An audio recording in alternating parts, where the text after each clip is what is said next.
근데 어제 네. 참 의미심장한 말씀을 하시더라고요. 네. 이제 이게 스트레이트를 통해서 오픈되고 나니까 저기 침묵 모드로 들어갔지 않습니까? 예. 그래서 제가 자기 또 고민이 많겠지요. 그랬더니 하는 말이 저도 4일 동안 죽을 뻔했습니다. 그 외압을 받고 이첩할 때까지. 저들도 제 심정을 이제 알아야 됩니다. 그렇게 얘기를 해요. 얼마나 힘들었는지. 사령관과 내가 얼마나 힘들고 고민이 많았던지 이제 자기들도 좀 겪어봐야 됩니다. 이런 말씀하세요. 그러니까 그때가 얼마나 힘들었는지 오히려 지금보다는 그때가 더 힘들었던 것 같아요. 그 외압을 받고 어려운 결정을 할 때까지가. 지금은 오히려 이제 그때보다는 덜하다. 힘은 들지만 그때가 제일 힘들었던 것 같아요. 그 외압을 받고 외로운 결정을 해야 되는 그 결정의 순간들이. 자기도 이제 자기네들도 이제 그런 고통을 좀 받아보라고 하십시오. 저한테 그래요. 지금 뭐 이렇게 이제 나오는 이런 이야기들을 종합해 보면 해병대 사령관은 그래도 어느 정도는 좀 양식이 있지 않았나. 제가 지난번에 어떤 다른 분하고 인터뷰하면서 그런 얘기를 했는데 어떤 강압적으로 지시를 그러니까 장관의 지시를 그대로 강요하지 않았잖아요. 적어도 그렇죠. 그죠? 합리적인 네. 대화를 수사단장과 한 거죠. 예. 그게 정상적인 지휘관과 예. 군사경찰 그 부서장의 통상적인 언어 습관인 거죠. 그게 그래도 나름대로 수사에 대한 전문가인데 지휘관이라고 그래가지고 전문가 의견을 무조건 무시할 수는 없는 것이죠. 그게 통상 정상적인 대화 방법입니다. 일종의 그게. 어떤 그 예. 논의 토론을 거치고 네.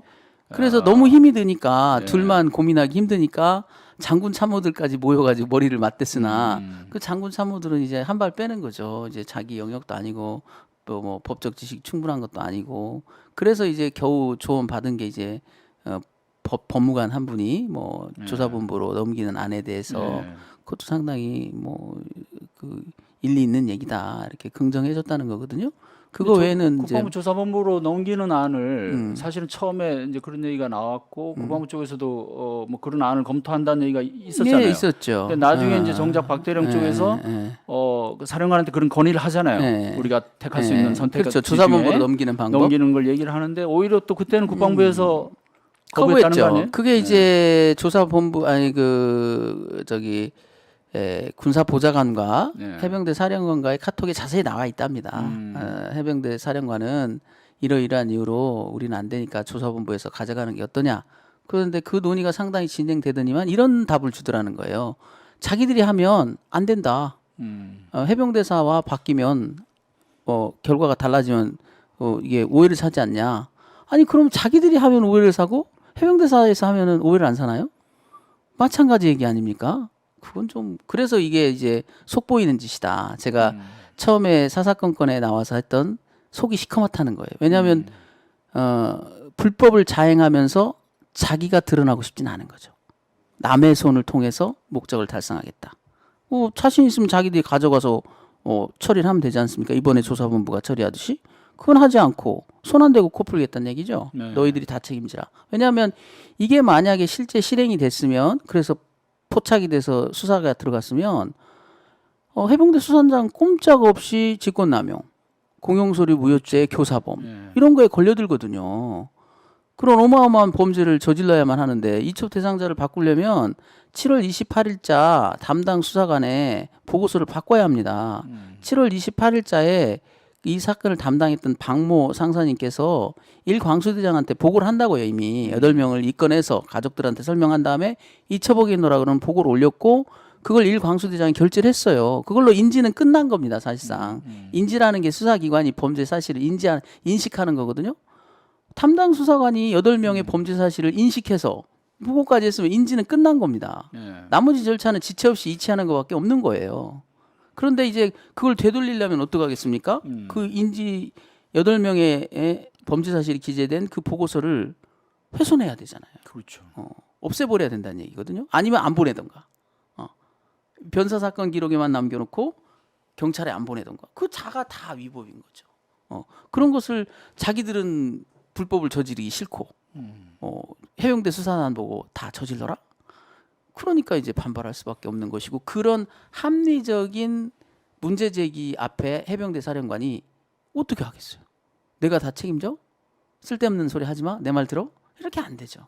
그러니까 해병대 사령관도 끊임없이 그런 합리적인 건의에 대해서 국방부로 계속 치받은 거죠. 계속 한마디로 핑퐁 게임을 한 겁니다. 네. 받고 안 된답니다. 뭐가 안 돼? 정말 안 된답니다. 이런 조사본부로 해주십시오. 안 돼. 이런 이런 그러니까 이제 해병대 사령관님께서는 참모의 건전한 건의에 대해서 묵살하지 못하고 네. 전전긍긍했던 거죠. 그러니까 그 8월 1일에는 우리 술 한잔 할까? 예, 그랬다는 거예요. 8월 1일 네, 저녁. 8월 1일 네. 저녁에. 그래서 다 이첩하기 같이 전날이죠. 네, 이첩하기 전날 다 같이 가가지고 이제 뭐 황첩 부대장 또 뭐 다 모여가지고 한탄하면서 신세 한탄하면서 우리 또 어떡하지? 이런 참 그 고민들이 왜 그분들이 그런 고민을 해야 되나요? 촉박하게 수사했고 뭐 다 완결했고 했던 그런 분들이 왜 그런 고민을 해야 되냐고요. 쓸데없는 고민들 이러다가 해병이 다치는 거 아니야?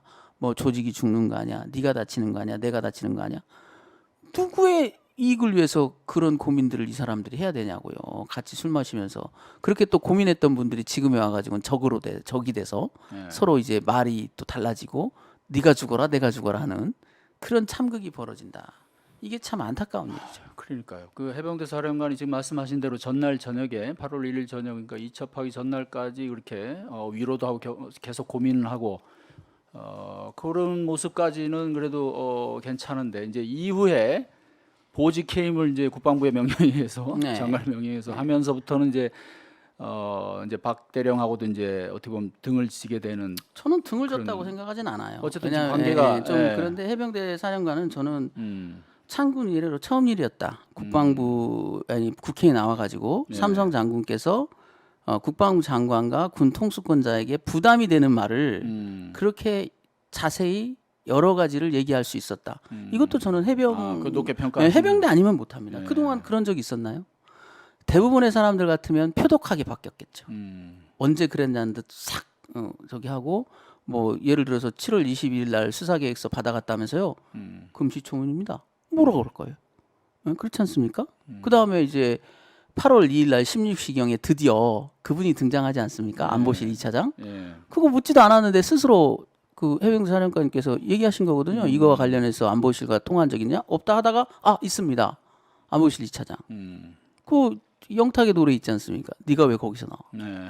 거기 나오면 안 되는 사람이거든요. 절대로 나오면 안 되는. 자기들 논리대로라면 안보실에 이응도 나오면 안 되는 거예요.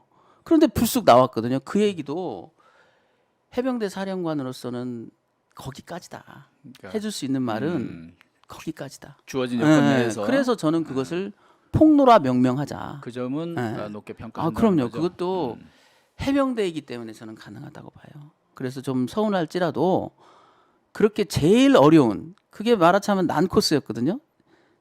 터널 공사로 보면 제일 바위가 많은 난코스.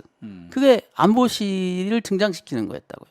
우리가 이 사건에 누구나 다 알고 있고 기자들도 추적했고 뭐 1차장이니 뭐니 했지만 뚜렷하게 포착을 못했는데 해병대 사령관께서 그 제일 난코스를 뚫어준 거죠. 2차장을 등장시킴으로 해서 자연스럽게 이게 외압이 있었구나 이렇게 알려진 거죠. 자, 변호사님은 오히려 이제 그런 부분으로 봐서 오히려 그럼요. 해병대 사령관을 네. 나름 네. 그리고 믿게 그분의 평가하시는 그날 거고. 진술 중에는 구체적 팩트를 딱 지적해서 물었을 때 거짓말은 못 하셨어요.